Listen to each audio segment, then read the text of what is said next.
عبرت کا تعلق جو ہے وہ دل سے ہوتا ہے، جسم سے نہیں ہوتا. تو جو بھی سنتا ہے اور سمجھتا نہیں، بات پہ غور نہیں کرتا، اس سے کوئی سبق نہیں لیتا، وہ گویا سنتا ہی نہیں. ہم سب کو اور لوگوں کے بجائے اپنے آپ پر توجہ دینی چاہیے کہ جو آواز ہمارے کانوں میں پڑ رہی ہے، کیا ہم اس کو سمجھنے کی کوشش بھی کر رہے ہیں؟ وہ سمجھ بھی آ رہی ہے؟ اور بنیادی طور پر سمجھنے کے لیے نیت چاہیے ہوتی کہ میں یہاں سننے آئی ہوں ہدایت کی نیت سے، اللہ کی رحمت پانے کی نیت سے. تو جب نیت کا فساد ہوتا ہے تو انسان جو بھی کام کرتا ہے وہ بے فائدہ ہوتا ہے، بیکار ہوتا ہے.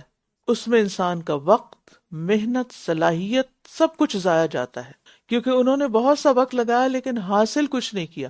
ہماری امی کہا کرتی تھی پانی میں مدھانی چلانا. مدھانی وہ ہوتی تھی جس جو دودھ بلوتے تھے نا، دہی بلو کے تو مکھن نکالتے تھے، تو کافی دیر بلوتے رہتے تو وہ بلونے کے بعد ایک نتیجہ نکلتا ہے کہ کافی سارا مکھن اوپر آ جاتا ہے. لیکن اگر یہی عمل سیم برتن سے سیم سائز سب کچھ پانی ڈال کے آپ کریں، مطلوبہ چیز نہ اس میں وہ نہیں ڈالا جو ڈالنا چاہیے، تو ساری رات بھی مدھانی چلاتے رہے، اینڈ آف دا ڈے کچھ بھی نہیں نکلے گا اس میں، نہ کسی چیز کا اضافہ ہوگا نہ کمی ہوگی، آپ کی ساری ایفرٹ ضائع جائے گی. تو اسی طرح کچھ لوگ لیکچرز اٹینڈ کرتے ہیں، کلاسز میں آتے ہیں، بیٹھتے ہیں، بس آوازیں سنتے ہیں، اور بعض اوقات تو صرف آواز سے محظوظ ہوتے ہیں اور پھر چلے جاتے ہیں، لیکن دل میں کچھ بھی لے کے نہیں جاتے. تو ہم سب کو اپنا جائزہ لینا چاہیے کہ جو کچھ ہم سنتے ہیں کیا وہ ہمارے دل میں بھی ٹھہر رہا ہے یا نہیں. کہیں ایسا تو نہیں کہ وہ کسی چھلنی میں پانی ڈال رہے ہیں اور وہ بہتا چلا جا رہا ہے. تو نصیحت سنتے وقت اپنے دل کی حالت کا جائزہ لینا نہایت ضروری. اگر دل کے اندر ایک خوشی ہو، قبولیت کا احساس ہو، کبھی آنکھوں میں آنسو آ جائیں، کبھی رونگٹے کھڑے ہو جائیں، کبھی آپ کسی چیز کے ساتھ اس کو ریلیٹ کر لیں، کبھی کسی مسئلے کا حل پا لیں، کبھی کسی سوال کا جواب آپ کو مل جائے، تو آپ سمجھیں کہ آپ کا آنا ورتھ ہے. اور ان میں سے کچھ ایسے ہیں جو آپ کی طرف دیکھتے ہیں، کیا پھر آپ اندھوں کو راہ دکھائیں گے اگرچہ یہ کچھ نہ دیکھتے ہوں؟ یعنی یہ صرف ظاہری طور پر دیکھ رہے ہوتے ہیں اور ہاں میں ہاں ملا رہے ہوتے ہیں، حالانکہ یہ ان کا دماغ کہیں اور ہوتا ہے، دل کہیں اور ہوتا ہے. بے شک اللہ تو لوگوں پر کچھ بھی ظلم نہیں کرتا، لیکن لوگ خود ہی اپنی جانوں پر ظلم کرتے ہیں. کب؟ ضد اور ہٹ دھرمی کا شکار ہو کے. اللہ لوگوں پہ ظلم نہیں کرتا. کیا سمجھ آئی؟ اللہ لوگوں پر ظلم نہیں کرتا. یعنی اگر کوئی شخص کسی تکلیف، مشکل، مصیبت میں مبتلا ہے تو اللہ نے ظلم نہیں کیا. کیونکہ لوگ کہتے ہیں نا وائی می، میرے ساتھ یہ کیوں ہو گیا. اللہ نے ظلم نہیں کیا کہ اس نے آپ کے اوپر کوئی مشکل ڈالی ہے، لیکن لوگ اپنی جانوں پر ظلم کر، یعنی یا تو ان کے اپنے کسی گناہ یا قصور کا نتیجہ ہوگا تو وہ دنیا میں سزا مل رہی ہے، یہ تو اللہ ہی بہتر جانتا نا کس کے اوپر آئی مصیبت کیوں ہے، پیچھے کیا ریزن ہے، یہ ہم نہیں جانتے. یا پھر وہ اللہ کا بڑا پیارا ہے تو اللہ تعالیٰ اس کو آزما رہا ہے. کیونکہ حدیث میں آتا ہے نا، اللہ تعالیٰ جس سے جتنی زیادہ محبت کرتا ہے اس کو اتنی بڑی آزمائش میں ڈالتا ہے. تو وہ اللہ کی محبت کا نتیجہ کیوں کہ اس تکلیف سے گزر کر بندہ بہت کچھ سیکھ بھی جائے اور اس کے درجے اتنے بلند ہو جائیں کہ کوئی دوسرا تصور بھی نہ کر سکے. درجات صرف نیک اعمال سے بلند نہیں ہوتے، درجات مصیبتوں پر صبر کرنے سے بلند ہوتے ہیں، اور زیادہ بلند ہوتے ہیں جب انسان کسی دکھ، تکلیف، مصیبت پر صبر کرتا ہے اور اللہ سے راضی ہوتا ہے. اسی طرح ایک اور طرح اس کو سمجھیے کہ انسان کو زندگی میں سکون اور اطمینان اور راحت جو ملتی ہے اس کے پیچھے بھی کوئی ریزن ہوتی ہے، اور وہ انسان کی محنت، کوشش، جد و جہد ہوتی ہے. ٹھیک ہے، یعنی جب بھی آپ کسی کو دیکھیں نا کہ اس کے چہرے پر خوشی ہے، ایک چمک ہے، ایک سکون ہے، ایک اطمینان ہے، تو پھر جان لیں کہ یہ شخص انتہائی محنتی ہے، سمجھدار ہے، اس کے معاملات بہت اچھے ہیں، اس کے رویے بہت اچھے ہیں، اس کی اپروچ بڑی پازیٹیو ہے. تو اس کے نتیجے میں اللہ نے اس پر رحمت کی ہے، اس کو یہ انعام دیا ہے کہ اسے دنیا میں سکون قلب اور اطمینان قلب نصیب ہو. یعنی اللہ ظلم نہیں کرتا نہ تکلیف بھیج کر، اور اللہ ظلم نہیں کرتا کہ کسی کی محنت کو ضائع کر دے، وہ اس کا بدلہ دنیا میں بھی دیتا ہے. یعنی کسی انسان پر یہ بہت بڑی نعمت ہوتی ہے کہ اللہ سبحانہ وتعالیٰ اسے اپنی اولاد کی خوشیاں عطا کرتا ہے، اس کے مال میں ترقی دیتا ہے، اس کے گھر میں خوشی ہوتی ہے، اس کے ریلیشن شپ لوگوں کے ساتھ اچھے ہوتے ہیں، کیونکہ انہوں نے یہ ساری چیزیں، ان ساری چیزوں کے پیچھے ان کی ایفرٹ ہوتی ہے، اور اس ایفرٹ کو اللہ تعالیٰ قبول کرتا ہے اور اس کے نتیجے میں ان کو یہ ساری نعمتیں عطا کرتا ہے. یعنی بغیر لیس للانسان الا ما سعی، دنیا میں بھی کچھ پانے کے لیے کوشش کرنی پڑتی ہے، اور وہ صرف مال نہیں ہوتا جس کو حاصل کرنے کے لیے آپ کو محنت کرنی ہے، یہ سکون اور راحت اور خوشی پانے کے لیے بھی آپ کو محنت کرنی پڑتی. اور جس دن وہ انہیں اکٹھا کرے گا تو یوں محسوس ہوگا گویا وہ دنیا میں دن کی ایک گھڑی ہی ٹھہرے تھے. وہ باہم ایک دوسرے کو پہچانتے ہوں گے. یقیناً خسارہ اٹھایا ان لوگوں نے جنہوں نے اللہ کی ملاقات کو جھٹلا دیا اور یہ ہدایت پانے والے نہ تھے. یعنی قیامت کے دن حالات انسان کی توقعات سے بڑے بہت مختلف ہوں گے. آج ہم قیامت کے بارے میں سوچتے ہیں تو ہم میں سارے کی اپنی اپنی ایک سوچ ہے نا کہ وہاں یہ ہوگا، ایسا ہوگا، ویسا ہوگا. لیکن جب وہ آنکھ کھلے گی تو پتہ چلے گا کہ اصل میں کیا تھا. جب آخرت میں انسان جائے گا نا تو اس وقت یہ دنیا اس کو انتہائی حقیر معلوم ہوگی کہ ایک دن کی ایک گھڑی بس ٹھہر کے آئے ہیں اور اسی کے لیے ساری ایفرٹس لگا دی، اور جہاں آنا تھا جو ہماری ڈیسٹینیشن تھی اس کے لیے ہم نے کچھ کیا ہی نہیں، اپنا مستقبل خراب کر لیا. کتنی بڑی حماقت کی. اور محشر کی سختیاں دیکھ کر انسان دنیا کی اعلیٰ ترین راحتیں اور لذتیں بھول جائے گا. اور ہر انسان پر وہ دن الگ طرح سے ہوگا اس کے اعمال کے مطابق. یعنی انسان کے محشر میں مختلف مرحلے بھی ہوں گے اور مختلف حالتیں بھی ہوں گی. ایک وقت ہوگا جب لوگ ایک دوسرے کو پہچانیں گے، ایک وقت ہوگا جب وہ ایک دوسرے کو پہچاننے کا انکار کر دیں گے، ایک موقع ایسا ہوگا کہ ایک دوسرے کے اوپر لعن طعن کریں گے، ایک وقت ایسا ہوگا کہ ایک دوسرے پہ گمراہی کا الزام لگائیں گے، تم نے مجھے گمراہ کیا تھا وہاں. اور بعض جگہوں پر اتنی دہشت ہوگی کہ لوگ ایک دوسرے سے غافل ہو جائیں گے. تو یہ ڈفرینٹ سچویشنز ہوں گی اور ہر ایک کے اوپر اس کے اعمال کے مطابق وہ کیفیات آ رہی ہوں گی. اور جس عذاب کا ہم ان سے وعدہ کر رہے ہیں اگر اس کا کچھ حصہ ہم آپ کو دکھا دیں یا اس سے پہلے ہی ہم آپ کو فوت کر دیں تو ہماری طرف ہی ان کا لوٹنا ہے. پھر اللہ اس پر گواہ ہے جو کچھ یہ کر رہے ہیں. اور ہر امت کے لیے ایک رسول ہے. پھر جب ان کا رسول آ جاتا ہے تو ان کے درمیان پورے انصاف کے ساتھ فیصلہ کر دیا جاتا ہے اور ان پر ظلم نہیں کیا جاتا. یعنی ہم ہر امت میں رسول بھیجتے رہے ہیں. جب وہ اپنا تبلیغ کا فریضہ ادا کر سکتا ہے تو پھر انصاف کے ساتھ فیصلہ ہوتا ہے. ایمان لانے والے بچا لیے جاتے ہیں اور ظلم کرنے والے ڈبو دیے جاتے ہیں، دھر لیے جاتے ہیں، پکڑ لیے جاتے ہیں. ایک اور معنی یہ بھی ہے کہ کیونکہ مضارع ہے نا تو فیوچر میں بھی معنی ہوتا ہے کہ قیامت کے دن ہر امت کے ساتھ ان کے رسول بھی آئیں گے اور پھر اللہ تعالیٰ حق کے ساتھ گواہیاں لے کے فیصلہ کر دے گا. اور دنیا میں اگر کسی کے ساتھ ظلم اور زیادتی ہوتی ہے تو اس پر بھی انسان کو اطمینان رکھنا چاہیے. یہ بڑے کام کی بات ہے جس وقت میں آپ کو کر رہی ہوں، اچھی طرح رجسٹر کریں. اگر کسی نے ہم پہ ظلم کیا ہے نا، کسی نے ہمارا حق مارا ہے، کسی نے ہمیں تکلیف دی ہے، کسی نے ہمیں سخت دکھ پہنچایا ہے، کسی نے ہمیں دھوکہ دیا، ہمارے ساتھ ہمیں چیٹ کیا ہے، تو ایسے میں انسان کو اپنے آپ کو گھلا نہیں دینا چاہیے غم میں کہ میرے ساتھ کیوں ایسا کیا فلاں نے، میرے ساتھ ایسا کیوں ہو گیا. بلکہ اس کے برعکس جتنا زیادہ آخرت پر ایمان مکمل ہوگا، یقین پکا ہوگا کہ قیامت کے دن فیصلہ ضرور ہو جائے گا کہ کس نے کس پر کتنی زیادتی کی، تو یہ سوچ جتنی پختہ ہوگی اتنا ہی آپ کے دل میں اطمینان آ جائے گا کہ ایک دن تو دربار لگے گا نا، فیصلہ ہو جائے گا، مجھے تھوڑا سا انتظار کرنا چاہیے. اور اب کی سچویشن کو لیٹ گو کر دینا چاہیے، اس کے پیچھے نہیں پڑنا چاہیے.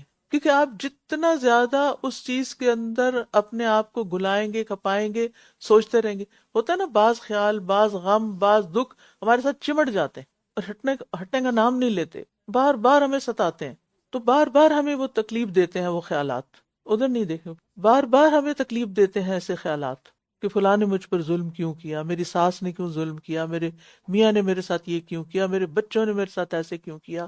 یہ عام روزمرہ زندگی کے مسائل ہیں جو ہم میں سے ہر ایک کو درپیش ہیں. کوئی کسی خیال میں، کوئی کسی میں، کوئی کسی پریشانی میں. اس سے آپ نکل نہیں سکتے جب تک آپ فیصلہ اللہ پہ نہ چھوڑ دیں اور اس کا پیچھا نہ چھوڑ دیں پیچھا. کچھ چیزوں کو لیٹ گو کر دینا ہوتا ہے، جانے دو، چھوڑ دو. کیوں؟ کیونکہ ہم کمزور ہیں نا. ہم کیا کر سکتے؟ پکڑ کے رکھیں گے کیا کر لیں گے؟ کچھ بھی نہیں کر سکتے. اپنا درد بڑھائیں گے، اپنی صلاحیتیں گنوا دیں گے، اور قیامت کے دن پہ اس پہ حسرت ہوگی کہ ہم نے کسی کے پیچھے اپنی جان کیوں گلا دی، ہمیں تو کچھ اور کر کے آنا تھا. تو اپنے آپ کو پہچانے، اپنی صلاحیتوں کو پہچانے، اپنے پاؤں پہ کھڑے ہوں، بہادر بنے، کرنے کا کام کریں، اپنے آپ کو مصروف کریں، خیر کے کاموں میں لگ جائیں جو آپ کی آخرت میں کام آنے والے. بیٹھ کے غم منانے سے کچھ بھی حاصل ہونے والا نہیں. اللہ نے پورا انصاف کرنا ہے، کسی کے ساتھ زیادتی نہیں کرے گا. اطمینان رکھیں، پورا اطمینان، سب سے زیادہ اس پہ ٹرسٹ کریں. اور یہ کہتے ہیں یہ عذاب کا وعدہ کب پورا ہوگا اگر تم سچے ہو. جو لوگ کچھ کرنا نہیں چاہتے نا، وہ سوالات میں مشغول رہتے ہیں، سوال کرتے رہتے ہیں، یہ کب ہوگا، وہ کب ہوگا، ابھی تو حالات ایسے ہیں، یہ نہیں ہو سکتا، ابھی تو مجھے بڑی پریشانی ہے. ہر چیز کا ایک وقت ہے، اور جب اس کا وقت آتا ہے تو وہ ہو جاتا ہے. آپ کے اس وقت کا بھی کوئی مقصد ہے تو آپ کو یہاں جو کرنا چاہیے نا اس وقت دنیا میں وہ کریں. ان باتوں کا انتظار نہ کریں کہ قیامت کب. آج بھی آپ دیکھیں، مجھے اتنی حیرت ہوتی ہے، اکثر لوگ اس چیز کے پیچھے پڑے رہتے ہیں اور بحثیں اور تبصرے کرتے رہتے ہیں، وہ قیامت کی نشانیاں آ گئی ہیں، اب تو امام مہدی آنے والے ہیں، اب تو دجال آنے والا ہے، یہ دجال کا سارا سٹیج تیار ہو گیا. پتہ نہیں کب سے یہ باتیں ہو رہی ہیں. ہاں، اندازاً کتنے سال رہ گئے. آپ کا کیا خیال ہے یہ جو فلاں واقعہ پیش آیا ہے، یہ فلاں حدیث سے نہیں ثابت ہو رہا، اور اپنے پاس سے اٹکل پچو کچھ نہ کچھ گیس کرتے رہتے. ان چیزوں پہ محنت کرنے کی بجائے اور ان بحثوں میں پڑنے کی بجائے جو آپ کی ذمہ داری ہے نا، پلیز ان کو پورا کریں، تاکہ کل جن کے بارے میں ہم سے حساب ہوگا، سوال ہوگا، کیا اس کے بارے میں ہم سے پوچھا جائے گا کہ تم نے یہ کیلکولیشن کیوں نہیں کی تھی کہ قیامت کب آئے گی؟ ہمیں نہیں اس کے بارے میں پوچھا. اور تمہیں کتنی نشانیاں یاد تھیں اور کتنی نہیں یاد تھیں. یہ نشانیاں تو اس لیے ہیں، اگر آپ سمجھتے ہیں کہ کوئی چیز کو آپ نشانی بنا رہے ہیں تاکہ ہم آگے کی تیاری کریں. کسی چیز کا سائنس اس لیے دیے جاتے ہیں، وہ راستہ چلتے ہوئے سائنس نظر آتے ہیں تاکہ آپ کو پتہ چلے کہ آگے کیا ہے. یہ تو نہیں کہ اسی کو پکڑ کے بیٹھ جائیں. کہہ دیجئے کہ میں تو اپنی جان کے لیے بھی کسی نفع اور نقصان کا مالک نہیں ہوں مگر جو اللہ چاہے. ہر امت کے لیے ایک مدت مقرر ہے. جب ان کی مقررہ مدت آ پہنچتی ہے تو نہ وہ ایک گھڑی پیچھے رہ سکتے ہیں اور نہ ہی آگے بڑھ سکتے ہیں. اگر سب سے افضل بندے محمد صلی اللہ علیہ وسلم کسی کو نفع نقصان پہنچانے پہ قادر نہیں تو کوئی اور ہستی یہ کام نہیں کر سکتی. یاد رکھیے، اللہ کے نبی سے مدد مانگنا شرک ہے. کہہ دیجئے کیا غور کیا تم نے، اگر اس کا عذاب تم پر رات کو آ جائے یا دن کو آ جائے تو وہ کیا چیز ہے جس کو مجرم طلب کر رہے ہیں؟ کیا عذاب بھی مانگنے کی چیز؟ کس قدر کم عقلی ہے کہ انسان اپنے لیے مصیبت مانگے. یعنی یہ واقعی مجرم لوگ ہیں کہ جن کو یہ نہیں پتا کہ انہیں اپنے لیے کیا مانگنا چاہیے. کیا پھر جب وہ عذاب واقع ہو جائے گا تب تم اس پر ایمان لاؤ گے؟ اس وقت کہا جائے گا کیا اب، حالانکہ تم خود ہی اس کو جلدی طلب کیا کرتے تھے. پھر جن لوگوں نے ظلم کیا ان سے کہا جائے گا ہمیشگی کے عذاب کا مزہ چکھو، تم اسی کا بدلہ دیے جا رہے ہو جو تم کمائی کیا کرتے تھے. تم اسی کا بدلہ دیے جا رہے ہو جو کمائی تم کیا کرتے تھے. اور یہ آپ سے پوچھتے ہیں کیا یہ سچ ہے؟ کہہ دیجئے ہاں، قسم ہے میرے رب کی، یقیناً یہ سچ ہے اور تم ہرگز عاجز کرنے والے نہیں ہو. نیکسٹ. ولو أن لكل نفس ظلمت ما في الأرض لافتدت به وأسروا الندامة لما رأوا العذاب وقضي بينهم بالقسط وهم لا يظلمون. ألا إن لله ما في السماوات والأرض ألا إن وعد الله حق ولكن أكثرهم لا يعلمون. هو يحيي ويميت وإليه ترجعون. يا أيها الناس قد جاءتكم موعظة من ربكم وشفاء لما في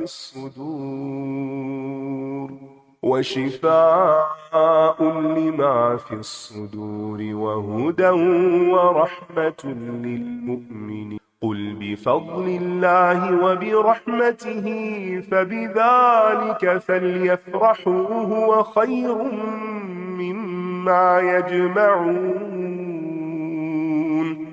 قل أرأيتم ما أنزل الله لكم من رزق فجعلتم منه حراما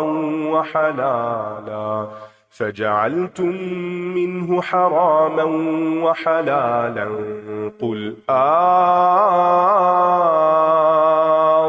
الله أذن لكم أم على الله تفترون وما ظن الذين يفترون على الله الكذب يوم القيامة إن الله لذو فضل على الناس ولكن أكثرهم لا يشكرون. اور ہر وہ شخص جس نے ظلم کیا اگر اس کے پاس وہ سب کچھ ہو جو زمین میں ہے تو وہ عذاب سے بچنے کے لیے اسے ضرور فدیے میں دے دے، اور جب یہ عذاب کو دیکھیں گے تو ندامت چھپائیں گے، اور ان کے درمیان انصاف کے ساتھ فیصلہ کر دیا جائے گا اور ان پر ظلم نہ کیا جائے گا، لیکن قیامت کے دن کوئی ندامت چھپائی نہ جا سکے گی۔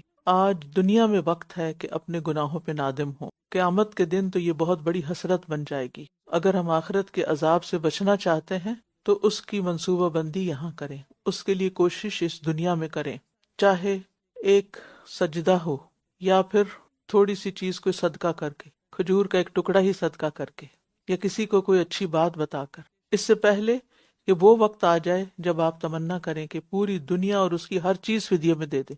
آج تھوڑا سا بھی دیں گے تو وہ وہاں کام آ جائے گا، اور کل کچھ بھی فائدہ نہ دے گا۔ ایک حدیث کے مطابق اگر کوئی شخص کوئی پودا لگا رہا ہو اور پتہ چلے کہ قیامت آ گئی ہے تو بھی وہ کیا کرے، وہ لگا دے، یہ نہ سوچے کہ اب تو قیامت آ گئی، اس پودا لگانے کا فائدہ کس نے، تو ابھی تباہ ہو جانا ہے، پھر بھی کام کر لے۔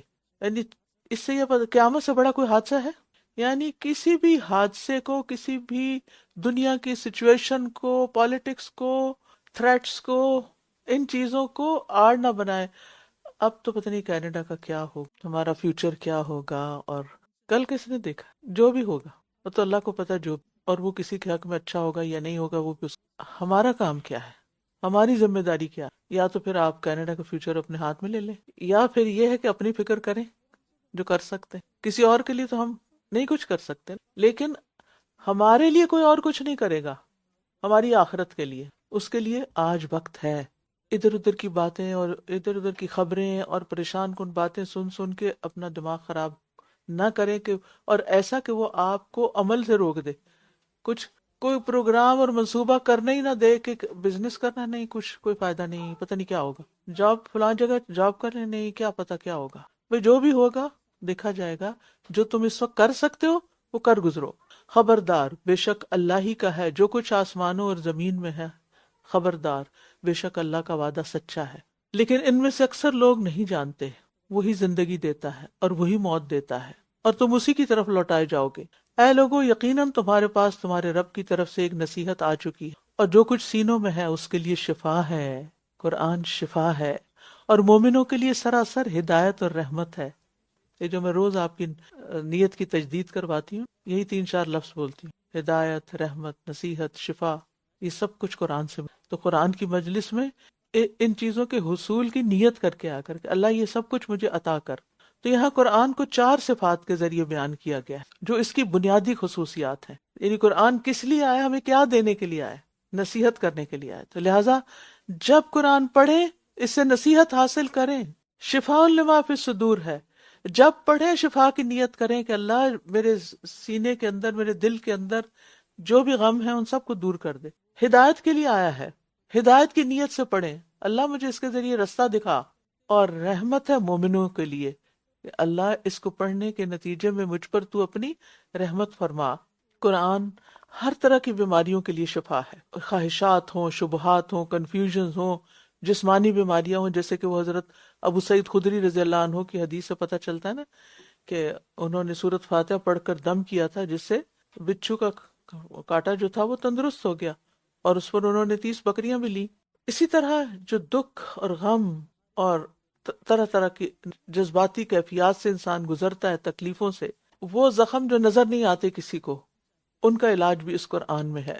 ہدایت بھی اسی سے ملتی ہے، جس نے اس کی پیروی کی وہ ہدایت پہ ہوگا، اور جس نے اس کو چھوڑ دیا وہ گمراہ ہو جائے گا۔ اچھا، ویسے تو یا ایھا الناس کہہ کے سارا کچھ بتا دیا، یہ ساری چیزیں سب کو ملے گی، لیکن رحمت پھر کس کے حصے میں آئے گی؟ جو اس پر ایمان لے آئے گا۔ یعنی رحمت سے مراد وہ بھلائی اور دنیا اور آخرت کا ثواب ہے جو ہدایت یافتہ انسان کو حاصل ہوتا ہے۔ اور ابن قیم کے مطابق قرآن سے شفا حاصل نہ کرنا اس کو چھوڑ دینے کی طرح ہے، یعنی اس سے ہمیں اپنی روحانی، قلبی جسمانی بیماریوں کا علاج کرنا چاہیے۔ کہہ دیجئے یہ اللہ کے فضل اور اس کی رحمت ہی سے تو ہے، کہہ دیجئے یہ اللہ کے فضل اور اس کی رحمت ہی سے ہے تو انہیں اس پر خوش ہونا چاہیے، یعنی یہ اللہ کا فضل ہے، اور یہ ہر اس چیز سے بہتر ہے جسے یہ جمع کر رہے ہیں۔ قرآن کبھی فنا نہ ہونے والی نعمتوں کو حاصل کرنے کا طریقہ بتاتا ہے، اس کا راستہ دکھاتا ہے، اور ہمیں کہا جا رہا ہے کہ خوش ہوں کہ اتنی زیادہ نعمتیں ملنے والی ہیں اس کے ذریعے، اور یہ سب کیا ہے؟ اللہ کا خاص فضل اور اس کی رحمت ہے جو اللہ نے عطا کی ہے، اس کے لیے خوشی کا اظہار کریں، لیکن خوشی کے اظہار کے لیے بدعات ایجاد نہ کریں، جیسے بے جا اسراف، یعنی ختم قرآن کے موقع پر اور بڑے بڑے جلوس اور چراغاں اور پتہ نہیں ایسی محفلیں، وہ لوگ عام طور پر ان سب چیزوں کا اس آیت سے استدلال کرتے ہیں کہ یہ ہم خوش ہو رہے ہیں، قرآن نے کہا خوش ہو جاؤ تو ہم خوش ہو رہے ہیں، تو قرآن نے اور پھر نبی صلی اللہ علیہ وسلم کی سیرت سے ہمیں خوش ہونے کا طریقہ بھی پتہ ہونا چاہیے کہ جس پر قرآن نازل ہوا تھا اس نے کیسے خوشی منائی تھی، اور اللہ کا ہم پر سب سے بڑا فضل اس کتاب کی شکل میں ہوا ہے۔ دنیا کی کوئی نعمت، کوئی مال و متاع اس کا مقابلہ نہیں کرتا۔ قرآن کی وجہ سے بہت سوں کو عزت ملتی اور کچھ کو اللہ تعالیٰ ذلیل و رسوا کرتا ہے۔ مال انسان کی ضرورت ہے، کمائیں، لیکن قرآن کو چھوڑنے کی قیمت پر نہیں، کہ آپ قرآن کے ساتھ کوئی تعلق نہ رکھیں اور صرف مال کماتے رہیں۔ اور پھر آپ دیکھیے کہ یہاں اللہ سبحانہ وتعالیٰ نے ہمیں کہا نا کہ یہ ہر چیز سے بہتر ہے، وہ خیر مما یجمعون۔ اب آپ اپنے دل کا جائزہ لیں، اپنے آپ سے پوچھیں، اپنا محاسبہ کریں کہ مجھے کیا چیز پا کر سب سے زیادہ خوشی ہوتی ہے۔ یعنی ہم میں سے ہر ایک کی خوشی کا ایک معیار ہے نا، یہ ایک تمنا ہے، یہ چیز مجھے مل جائے تو میں بڑی خوش ہوں گی۔ وہ کیا چیز ہے جو آپ خوش ہونے کے لیے حاصل کرنا چاہتے ہیں؟ اگر وہ قرآن نہیں ہے تو پھر خسارہ ہے۔ یاد رکھیے، وہ چیز مل بھی گئی آپ کو تو آپ خوش نہیں رہیں گے، وہ صرف وقتی کیفیت ہوگی، ایک جوش و بال سا آئے گا، اس کے بعد وہ بیٹھ جائے گا، پھر اسی کے اندر تکلیف شروع ہو جائے گی۔ ہم میں سے ہر کوئی خوشی حاصل کرنے کے لیے طرح طرح کے طریقے اختیار کرتے، کچھ لوگ کھا کے خوش ہوتے ہیں، کچھ پہن کے خوش ہوتے ہیں، کچھ دکھا کے خوش ہوتے ہیں، کوئی خواتین زیور خرید کے، ہیرے خرید کے خوش ہوتے، کوئی لڑکے بڑی بڑی گاڑیاں خرید کے خوش ہوتے ہیں، کوئی بہت بڑا گھر خرید کے خوش ہوتے ہیں۔ لیکن اگر وہی آپ کی تمنائیں ہیں اور خوشی کے سامان انہی چیزوں میں رکھے ہوئے ہیں اور ان پر زیادہ خوش ہیں، اور اس کے مقابلے میں قرآن پر آپ خوش نہیں ہیں، تو پھر آپ سوچ لیں کہ آپ کیا کر رہے ہیں۔ اللہ کا حکم ہے اس پر خوش ہوں، اس کے ملنے پر۔ تو ہم سب دیکھیں کہ ہمیں عبادت کر کے زیادہ خوشی ہوتی ہے، قرآن پڑھ کے زیادہ خوشی ہوتی ہے، قرآن پڑھا کے زیادہ خوشی ہوتی ہے، یا کسی اور چیز پر زیادہ خوشی ہوتی ہے؟ اپنے آپ سے روز سوال کریں، میں کس چیز پر خوش ہوتی؟ سارے دن میں وہ کون سا کام ہوتا ہے جو کر کے مجھے واقعی خوشی ہوتی، یا پھر آپ کے کوئی بھی کام نہیں، یعنی کہ آپ کی خوشی ہے ہی کوئی نہیں پھر؟ کیونکہ اگر زندگی میں کوئی خوشی نہیں نا، اس کا مطلب ہے قرآن نہیں ہے زندگی میں، یا وہ دل تک نہیں جا رہا۔ کہہ دیجئے، کیا غور کیا تم نے کہ اللہ نے تمہارے لیے جو رزق اتارا، پھر تم نے اس میں سے کچھ حرام اور کچھ حلال بنا لیا؟ کہہ دیجئے، کیا اللہ نے تمہیں اس کی اجازت دی ہے، یا تم اللہ پر جھوٹ گھڑتے ہو؟ اور جو لوگ اللہ پر جھوٹ گھڑتے ہیں وہ قیامت کے بارے میں کیا گمان رکھتے ہیں؟ بے شک اللہ تو لوگوں پر فضل کرنے والا ہے، لیکن ان میں سے اکثر شکر ادا نہیں کرتے۔ کیوں؟ کیا بتایا میں نے؟ کون شکر ادا نہیں کرتا؟ غبی، کم عقل، کیونکہ وہ نعمتوں کو دیکھ ہی نہیں پاتے۔ تو بات یہ ہے کہ ان اللہ لذو فضل علی الناس، بے شک اللہ لوگوں پر بڑا فضل کرنے والا ہے۔ اسی لیے تو اللہ تعالیٰ نے تمہیں یہ ساری نعمتیں دی ہیں جس سے تم دنیا میں بھی اپنی آرزوئیں، تمنائیں، خواہشات پوری کرتے ہو۔ گھر ہے، اولاد ہے، بیوی ہیں، بچے ہیں، سب، یا پھر والدین بھی زندہ ہیں۔ والدین کا زندہ ہونا بھی اولاد پر اللہ کا فضل ہے، یہ نیکیاں کمانے کا موقع ملا ہوا ہے۔ یعنی بعض اوقات اگر ہمارے بچے شادی ہو گئے، چلے گئے، یا ہوئے ہی نہیں، تو ہم سمجھتے ہیں کہ ہماری زندگی تو خالی ہے، ہم پر تو اللہ کا کوئی فضل نہیں ہوا۔ دوسری طرف ماں باپ زندہ ہیں، اگرچہ بوڑھے ہیں، لیکن ان کی خدمت کا موقع ملے تو کل پتہ چلے گا نا کہ بچے پاس ہوتے تو تمہیں آخرت میں کیا ملتا، اور والدین کی خدمت کر رہے ہو تو اس کے نتیجے میں کیا مل رہا ہے، ابھی نہیں پتہ چلتا، ابھی تو ایک لائبلٹی لگتے ہیں، ذمہ داری لگتے ہیں۔ اسی طرح اگر کسی کو ایسا دل ملا ہے کہ جو دوسروں کی خدمت کرنا چاہتا ہے، دوسروں کی مدد کرنا چاہتا ہے، محتاجوں کے کام آنا چاہتا ہے، تو یہ اس پر اللہ کا فضل ہے۔